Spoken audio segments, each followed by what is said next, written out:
Good morning. What's good? Good evening. What's good? And good night. If you're watching this video at any of them times. This is going to be tips and tricks or a little guide or whatever for Guild Wars 2. To be fair, I recently leveled up to level 80 and I want to give tips and tricks before I start my whole zero to hero, you know? So, for me, let me explain. I think I have like four, maybe five character slots.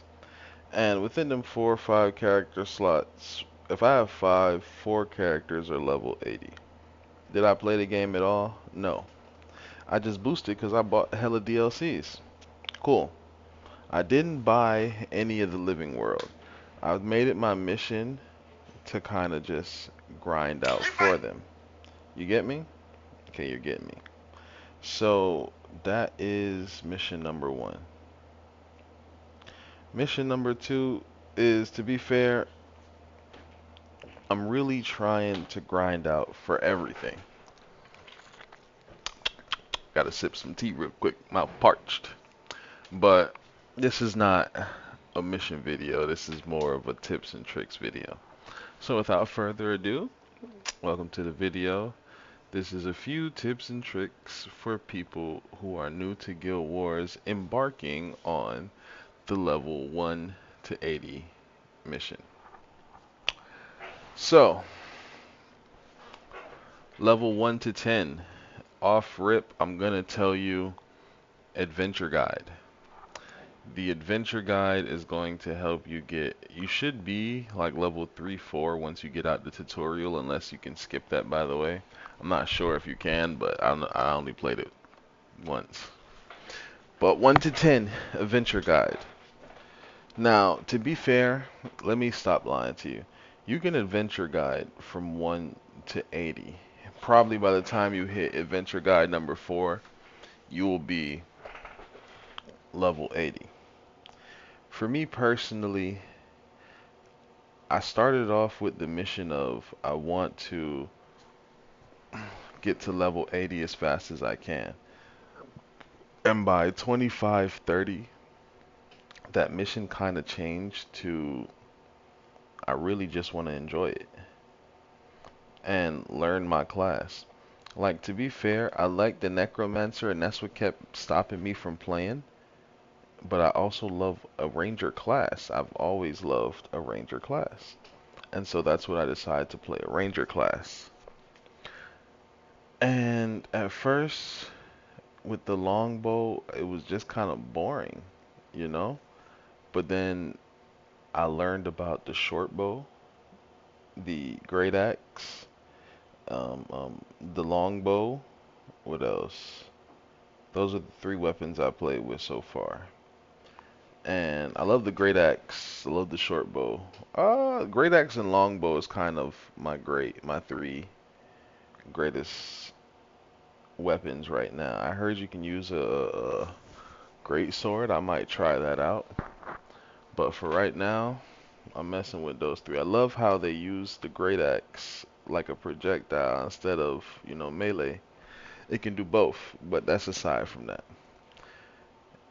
25 to 30, to be fair. To be 1 to 10, let's do adventure guide.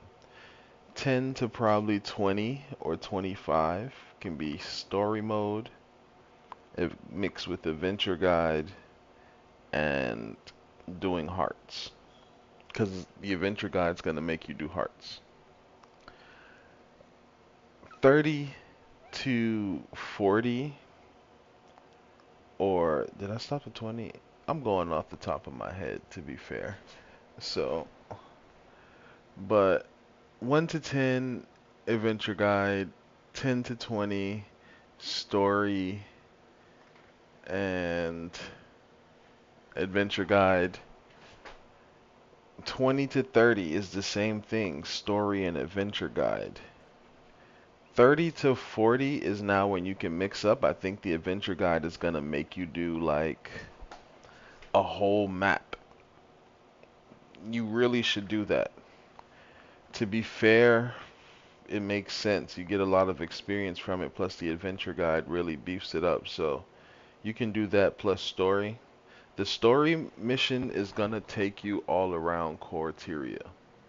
So to be fair about that as well, you should do that so you can at least unlock basic waypoints so then you can run to world bosses. That would be beneficial.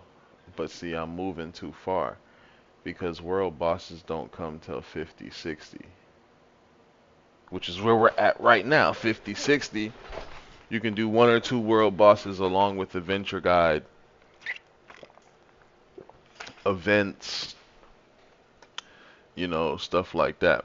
But as you can see, I'm going to keep talking about the Adventure Guide because the Adventure Guide is basically your best friend.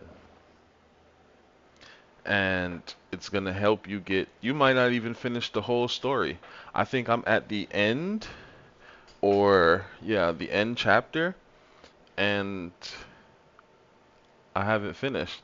To be fair, I was level 74 when the story told me I had to get to level 79 to finish it, and I wasn't about to do that. So I just got to 74 and character boosted. By that time, I had learned,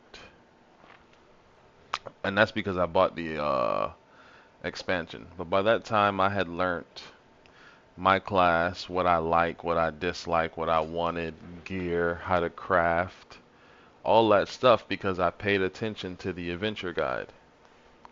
So, like I said, the adventure guide is going to be your best friend. The adventure guide is going to make you do a lot of stuff. It's going to make you do map completion. It's going to make you kill monsters because hearts make you kill monsters. It's going to make you do dynamic events because they require you to do them on certain maps. They're going to require you to do personal story. It's also going to require you to gather materials. One of the masteries tell you to go to World v World. I don't think I did that. You know? These are all the stuff that the adventure guide is going to make you do so you can level up. A few tips that I would tell you in the leveling process. Do not hoard gear. For me, it was easy to salvage the gear and just hoard the materials. Use any weapon that your class can use so that you know what everything does or you know how it feels for you. Like I said, I didn't like the longbow at the beginning, but paired with the axe, it's great.